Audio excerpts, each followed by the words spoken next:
Hi Cancer, welcome to Higher Source Tarot for your weekly tarot reading for the week of December 20th through December 27th. This is for all Cancers, Sun, Moon, Rising, and Venus.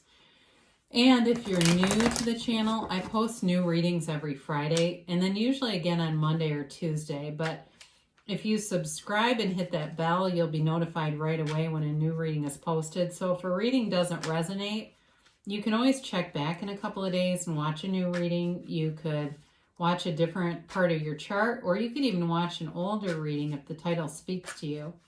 Now, I'll be having your 2021 Tarot Predictions reading coming out very soon. So again, that helps if you subscribe so that you don't miss it. Got some great aspects or insights coming for the year ahead here for you. So I'm excited for you. So let's begin and get the messages for Cancer. What does Cancer need to know, please? What advice do you have for Cancer? Sun, Moon, Rising, and Venus.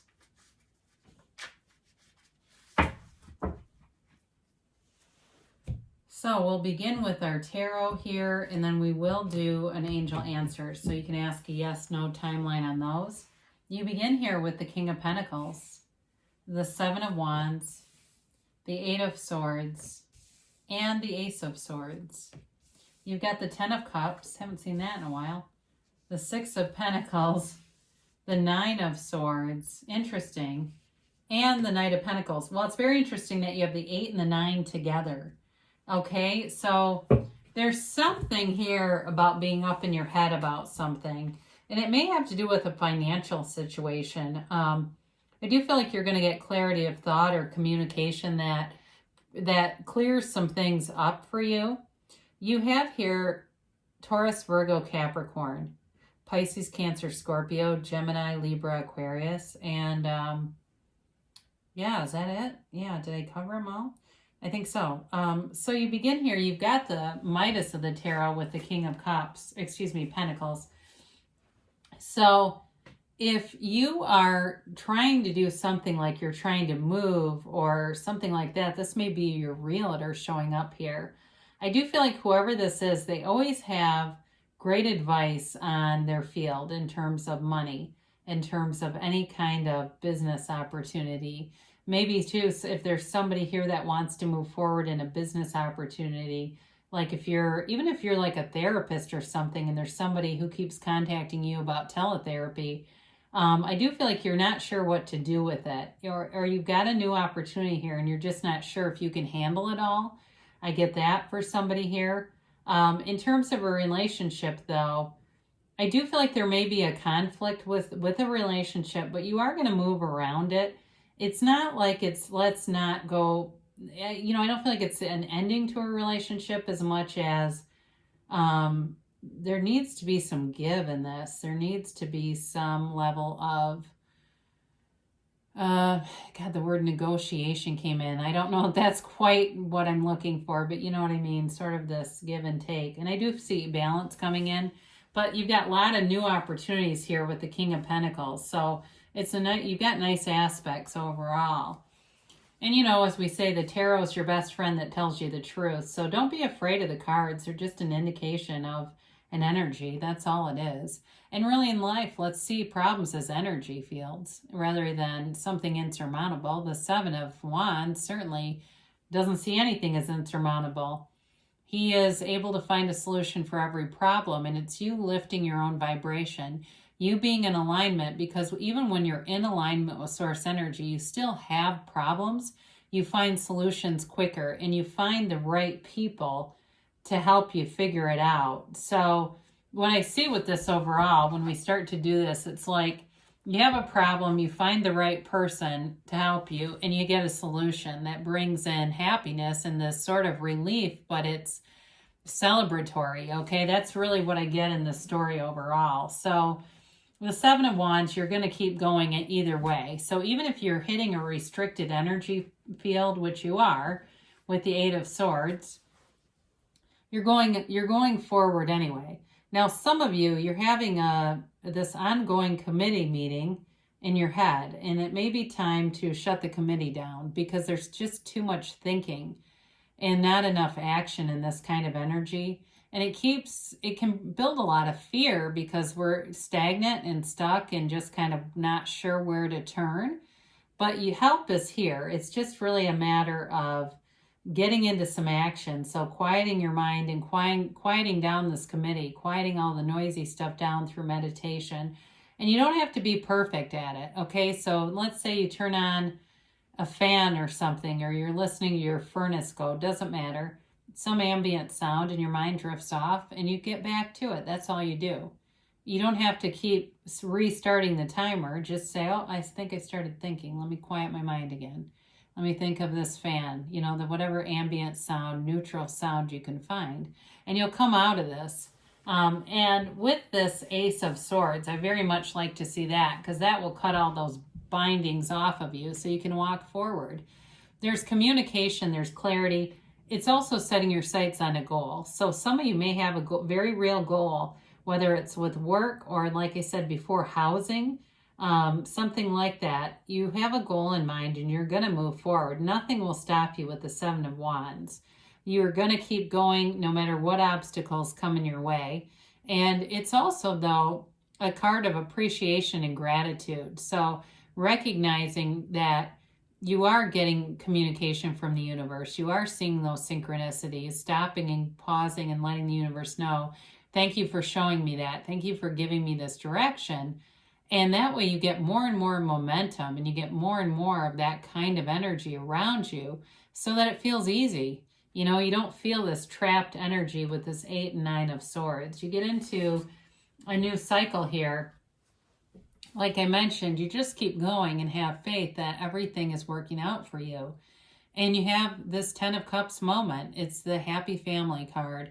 And the rainbow really signifies a rainbow after a storm, but it's also telling you that your energy path as you move along is being cleared for you. And there's not, there's not a cloud in the sky. There's not another storm coming. You've been through it, and now you're on the other side of it. So again, as for somebody here, it's about moving into a new house. Others of you, it may be more to do with work and having opportunities and not being uncertain. But as you get more certainty, you're going to reap a reward from this. And some of you, too, may be about actual family and just coming together and figuring your way out around the pandemic and how to celebrate, see each other. Especially, I get somebody here, if you got like a kid from college or somewhere else who's coming home. I do feel like there's some angst about how to deal with all this in a pandemic, but I feel like it does work itself out and you do get the right answers.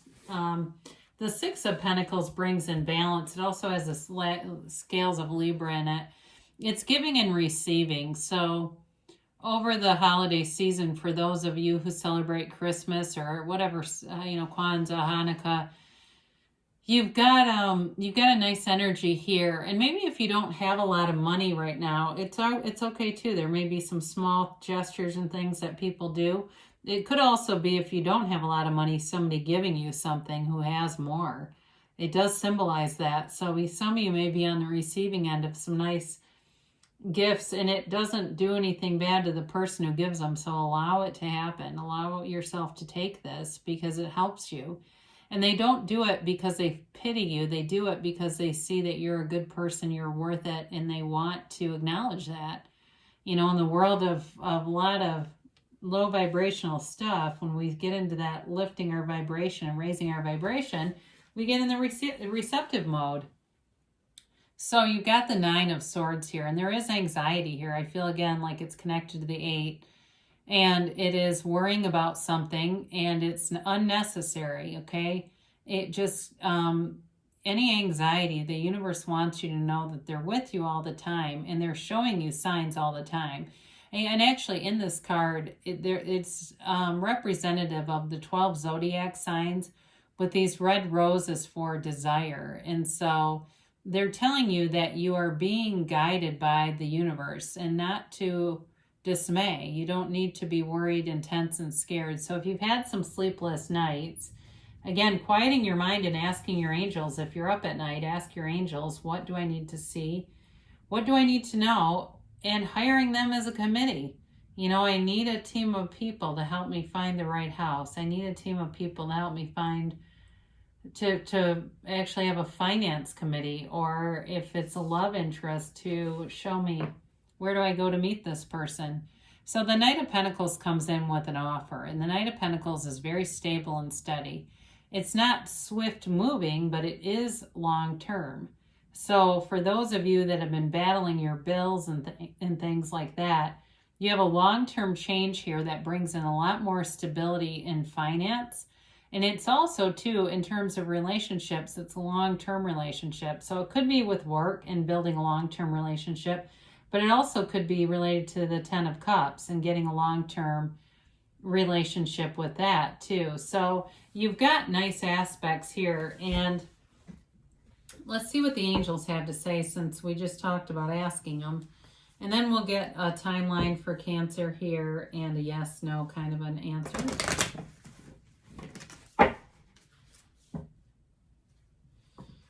Oh, these angel messages, they do kind of soften some of the blows that the tarot can deliver. You know, it's like, oh God. But sometimes it's actually just a representation of what you're actually in. So don't worry about it. The cards are here to help you.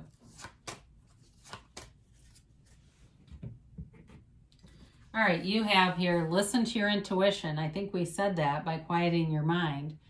And the answers will come. And I don't know if somebody has writer's block here, but if you do, you're going to be unblocked. I know that's for one person here, but somebody, if you're stuck with something like a book, you're okay. It's coming. You're coming out of it. Communicate clearly. Well, you have that with the Ace of Swords, but it's also about the consistency of the universe. And the universe is always listening to you and matching your desires. So we have to be very deliberate here, because you can create by default. The universe hears you and you go, oh my God, I didn't want that, but I kept thinking about it, while you put a vibration out there to receive it. So be very clear about what you want. Focus on what you do want, not on what you don't want or the lack of it. Get more information. So for some of you, the 8 and 9 of Swords is related to information. And the Ace of Swords is doing its job here. It'll bring in the information that you need to know to make a decision and move forward. Not the right time, though, they say. So for some of you, you may be in a place of just doing the next right thing, being happy and joyful on the journey. And that's how you're going to bring yourself into this next energy field. The joy is in the journey, they say. So there may be some reason why it hasn't manifested yet, that it would create what feels like more tension or stress for you. And there's some reason why there's been a delay. But they do say overall it's a yes. And this is you creating your own reality. You can have, do, or be anything. You hold the sun in one hand and the moon in the other. So you are a powerful creator here. So know that the universe wants to bring great things to you. I love you, Cancer, and I'll be back again soon.